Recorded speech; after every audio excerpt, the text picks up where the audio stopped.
Kell on nüüd 8:33 ja aeg on käes rääkida telefoniintervjuus selle nädala topisega, kelle valimisega ei olnud mitte mingit probleemi, saime selle väga lihtsalt selgeks ja oleme talle nüüd ka telefonis helistanud, et natukene järgi uurida, kuidas asjad on. Selle nädala topis on ESM. Halloo, kas ESM? Ja, tere. ESM, te olete topis.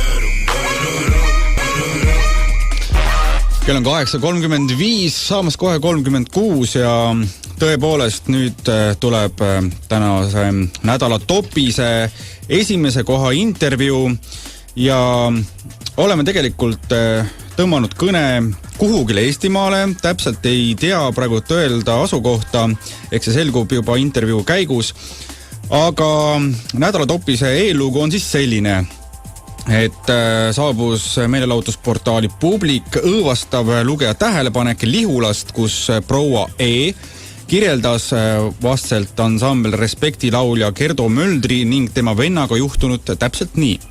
Hommikul kella 5 ja 6 vahel hakkas vastas majas järsku suur karjumine ja kisendamine. Appi, mu lapsed surevad ära. Appi, kutsuge mendid, kutsuge kiirabi. Akna peale minnes nägi proua E, kuidas ühe maja uksest tormas välja ansambel Respekti laulja Gerdo Mölder, kellel oli telefon kõrva ääres ning ta oli paanilises mures, millal see kiirabi jõuab kohale. Olen juba tund aega oodanud, mu vend sureb ära, kus see kiirabi juba on. Me oleme narko üledoosis, tsiteeris proua meile pealtkuudud siis Gerdo Möldri appi hüüdeid ja olemegi helistanud Gerdole. Tere, Gerdo! Tere! No nii, kus sa viibid praegu? Olen Lihulas. Ikka Lihulas? Olen Lihulas, jah, kurat nii häbi on, ei julge kuskil toast väljagi minna.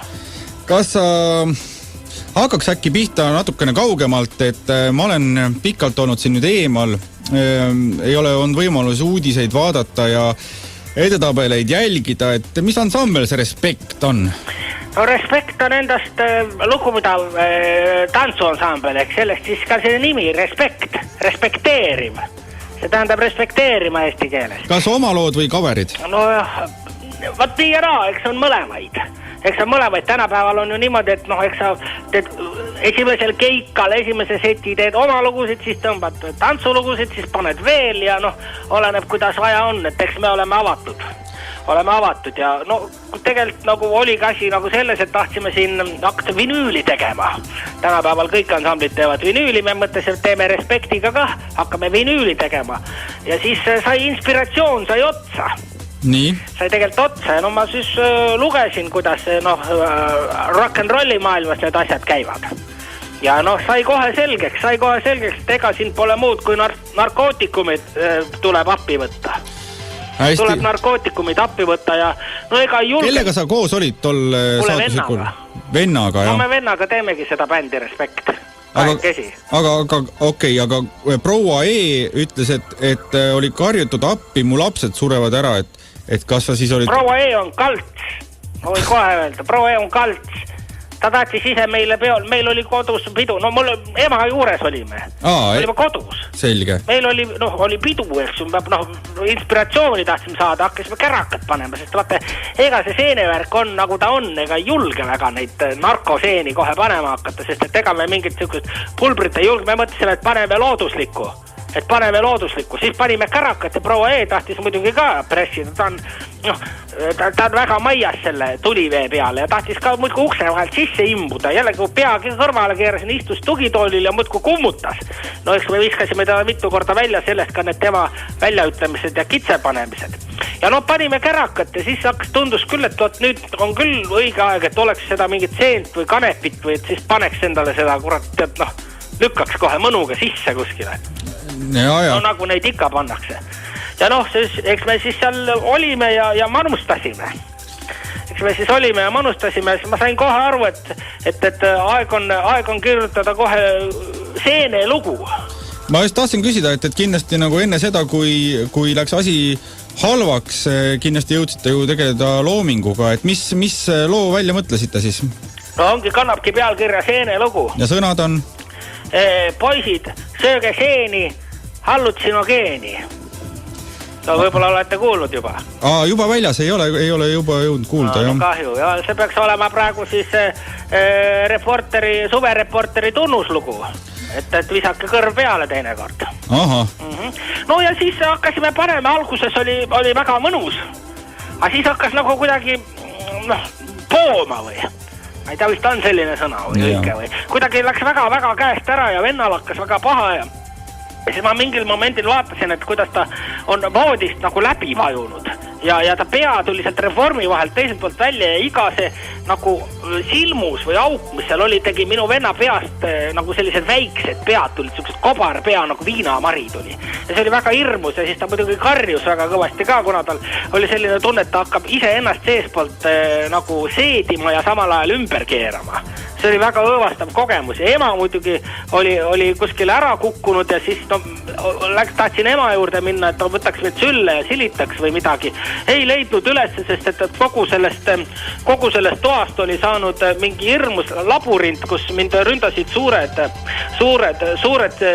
sipelgad, kellel kõigil oli väga hirmus pea otsas. Meil oli Urmas Vaino pea oli otsas ja see oli täiesti jube ja nad tulid muudki ja tahtsid ronida meie tuppa sisse ja siis ma muidugi ei pidanud vastu, vaid siis ma haarasin telefoni ja siis ma muidugi helistasin juba kiirabi ja võib-olla tõesti proua Eel oli õigus, et ma karjusin neid selliseid sõnu seal, et tulge appi, mu vend sureb kohe ära ja tehke mulle mingit süsti või midagi. Oled sa proovinud neid sõnu uuesti sisse lugeda ja tagurpidi panna? Ei, ma ei taha enam selle narkovärgiga küll mingit tegemist ei taha teha, see on päris jube. See on päris jube, ma ikka ise arvan, et oleks ikka käraka peal, paned 2 liitrit viina sisse, on igal juhul kindlam. See on igal juhul kindlam, sest ma ei saanud üldse aru, mis see toimus. Ja miks ma seda tegin ja kust ma need seened sain, see on kõik minu jaoks praegu üks suur segane müsteerium. Proua Eele te ikka andsite ka sellepärast, et ma loen uudisest edasi, et proua E teab rääkida, mis juhtus ka pärast näiteks kell 9 hommikul ja päeval, nii et ega tema ei saanud ka magada, et ta oli ka mingi aine all siis. Ma olen väga kindel, et proua E ise salaja sokutaski need seened meile tegelikult, sest et ega kui ma nüüd nagu analüüsin, ega siis ei tule mul väga sellist asja ette, et ma tahtsin teha küll singli lugu, eks ju, meie uuele vinüülile tüdrukutest, aga ma ei mäleta, et ma oleks tahtnud tegelikult seentest teha. Ma kardan, et see proua E on mingi provokaator. Ta võib olla ka täiesti mingite vaenlase eriteenistustega seotud, ma olen enam kui kindel, sest et ta oli kogu aeg seal meie juures, ma rääkisin enne, ta muudkui imbus sisse, nii kui ma pea ära keerasin, olin ta välja visanud klõpsti jälle diivani peal, jälle minu sussid jalas, minu suit sees, minu käraka sees, eks ju.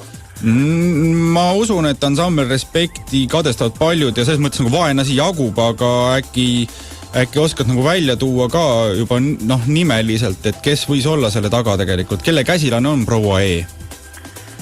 Ma muidugi kahtlustan siin tütarlapsi, tead ise bändimehe elu. Bändimehe elu, et eks siin, kurat, mingi jäntan jälle. Et tuleb ette asju tead, kui on keikad ja eks ikka tänapäevane värk, et ma olen ise väga moodsalt suhtun kõik sellistesse asjadesse ja tuleb ja ma arvan, et äkki mingi armukadeduse teema või midagi võib olla. Et ma ise muidu väga vihkan narkareid ja kõike sellist, ma ei saa nüüd tegelikult hästi aru, kuidas siuke asi juhtus. Et ma noortele ütlen küll, et ärge kurat pange narkoosi, tõmmake ikka mingi kärakat või midagi, et on nagu palju normaalsem. See on õudne, mis minuga juhtus. Ja see on tegelikult isegi väga hea, et see uudistesse jõudis ka, et kõik said teada. Et said südame pealt ära? Ja natuke küll, et eks ikka kripeldab ju, Aga niimoodi mingit lugu ei tee, nii ei tee mingit lugu. Aga kes ansambel Respekti veel kuuluvad või teed sa seda üksinda või kuidas see... Ei, koos vennaga. Koos vennaga? Ja. Selge pilt. Ja vinüül ilmub meil varsti siis, võtke ligi. Ja see sama Seene lugu, siis ma ütlen, et vaadake telekat ja kuulake raadiot ja pange pidu, inimesed. Suur aitäh sulle, Gerdo, ja head paranemist, et loodame, et siis selliste intsidentiga enam sinu elu kokku ei puutu ja nagu öeldud, kuulake ansambel Respekti ja antud hetkel Raadio 2.